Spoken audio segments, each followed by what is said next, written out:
Hello Algebra, it's Miss Bird. Today we're going to work on inverse variation. On your last video you worked on direct variation, so today make sure you're looking at the inverse variation page. An inverse variation is a specific relationship in which there is a constant product, and our constant product or our constant of variation is y times x. Inverse variation equations are written in the form y equals k divided by x. All inverse variation equations will have a constant number divided by x. There will not be any addition or subtraction, just like in direct variation. As we go through the examples, we're going to do a few of them together, and then you're going to have a few to do on your own. When you get to the problems that you're going to do on your own, make sure you pause the video and get those done before moving on. Our first examples, we're going to find the constant of variation when given inverse variation equations. So we are told that these are inverse variation. We're going to write the equation with our constant of variation. Remember that our equation for inverse variation is y equals k over x. We have three ordered pairs here. We have 120, 210, and 4, 5. As we look at these, I can choose any of these pairs to write my product of x and y and find my constant of variation. I have a 4, I'm going to choose 4 and 5. I have a 4 for x and a 5 for y. It doesn't matter which pair we pick, but we can choose one pair and plug them in. So I'm putting in 5 for y, and I'm going to put in a 4 for the value of x. To solve for our constant of variation, we're going to make sure that we undo what is happening or use opposite operations. The constant is being divided by 4, so we're going to multiply both sides of the equation by 4. Now we have 4 times the division of 4 cancels out, and 4 times 5 on the other side is 20, so our constant of variation is 20. To write that inverse variation equation, we're going to have y equals 20 divided by x. 20 is our constant of variation for this inverse variation equation. Our next set, we're going to look at number 3. We have negative 5 and 2.4 as a pair, negative 3 and 4, negative 2 and 6, negative 1 and 12. I can choose any of these pairs to use in my inverse variation equation. I'm going to pick negative 1 and 12. Those look like they will be easy to plug in. So we have y equals k divided by x. I'm going to put in a 12 for y, and I'm going to put in a negative 1 for x. It doesn't matter which pair you choose. You can choose any of these 4 pairs to plug in to find your constant.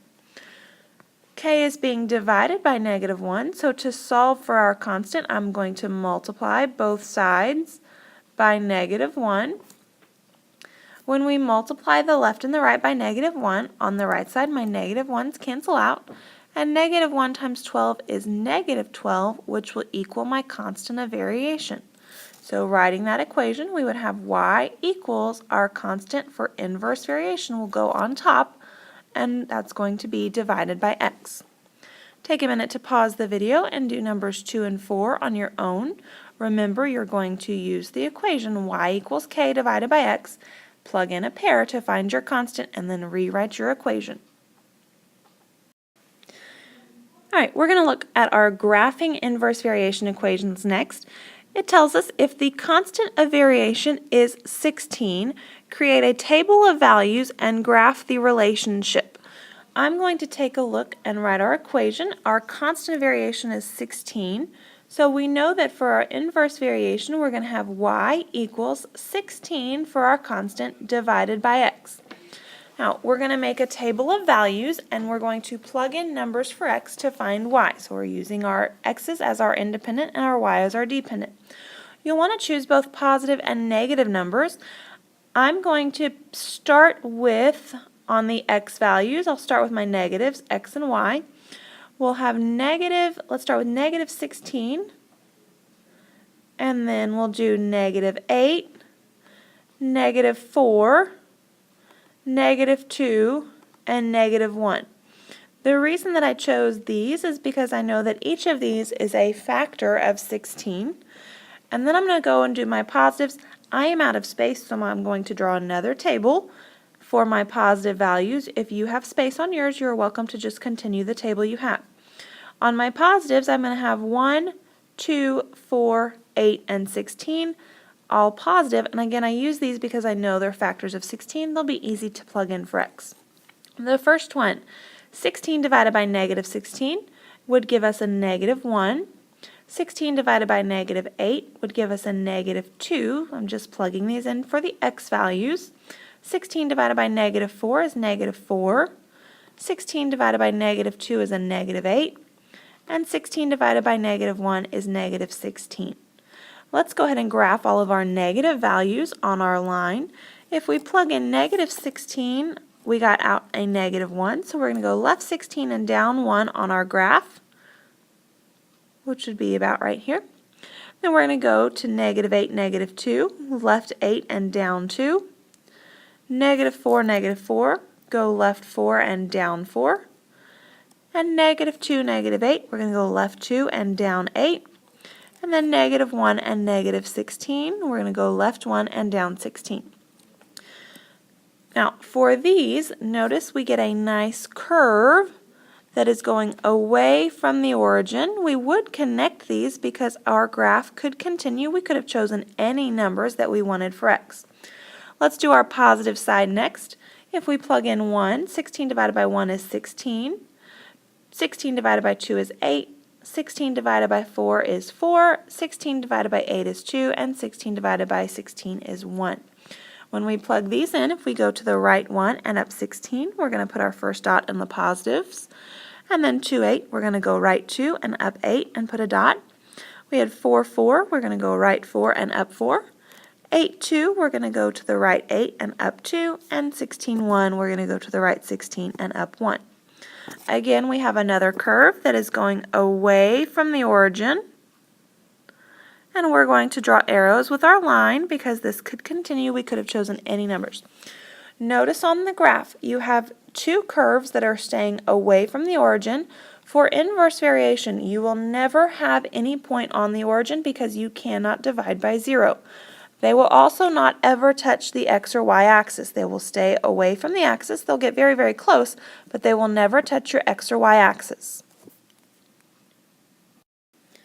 If you need to pause the video to finish this slide, make sure you do that now before you move on. Alright, for your next problems, number 5 and 6, you're going to try these on your own. You're going to graph the equations below by creating a table of values. So you're going to make a table, make sure you use positives and negatives. For the first one, our equation, if our constant variation is 24, we would have y equals 24 divided by x.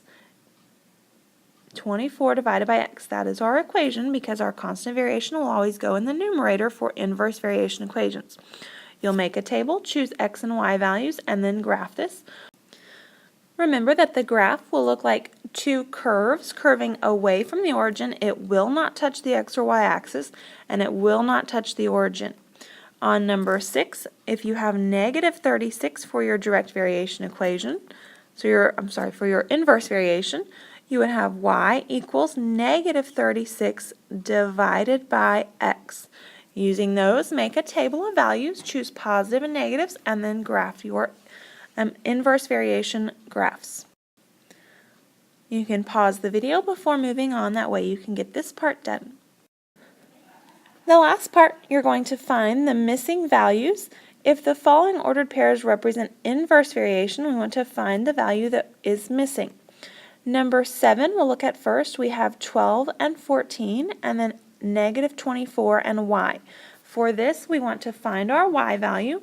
We need to first find our constant of inverse variation, which would make sure that we have the equation y equals k divided by x.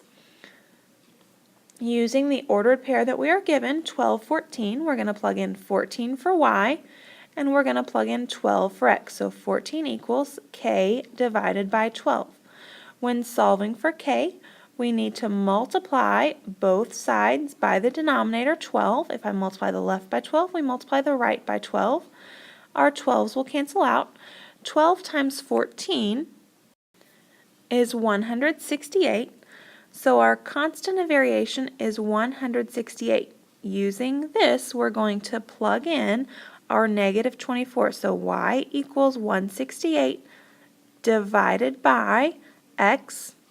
For x, we're going to put in our x value that we're given so that we can find the y. We're given negative 24, so in our denominator, we're going to plug in negative 24. And 168 divided by negative 24 would give us a negative 7. So our missing y value is equal to negative 7. All right, let's take a look at number 11. If y equals 9 when x equals negative 6, find x when y is 3. So we have y is 9 when x is negative 6. We need to find our inverse variation. We use the equation y equals k divided by x. We're going to plug in 9 for y and negative 6 for x. So 9 equals k divided by negative 6. To solve for our constant, multiply the left and the right by negative 6. When we multiply the left and the right by negative 6, our negative 6 cancel out, and negative 6 times 9 is negative 54. So our constant of inverse variation is negative 54. That will give us the equation y equals negative 54 divided by x. Next, we want to find x when y is equal to 3. So for this, we are going to plug in 3 for y. We need 54 divided by something equals 3. If we multiply both sides by x, this is going to take an extra step. We have to get rid of our denominator first. Multiply the left and the right by x. That's going to give us x times 3 equals negative 54. Now, to solve for x, we need to divide by 3. We had to get rid of our denominator first on the right-hand side. That's why we divided by x. If we divide the left and the right by 3, we would find that x is equal to a negative, let me go over here, x is equal to a negative, well, 3 goes into 5 one time, there would be 2 left over. 3 goes into 24 8 times, so it's a negative 18. So when y is equal to 3, x is equal to negative 18. All right, for the last problems that I want you to do, I want you to do numbers 10 and number 14. Remember, the first thing you need to do is find the constant of variation, and then you're going to plug in your number to find your unknown. So use the information you have and find your constant. And then in the ordered pair where you're missing a value, plug in what you'll know. So you only need to do 10 and 14. You do not need to do 8, 9, or 13. Make sure you write any questions that you have down on your paper if you need to ask them in class tomorrow. And I hope you have a great day.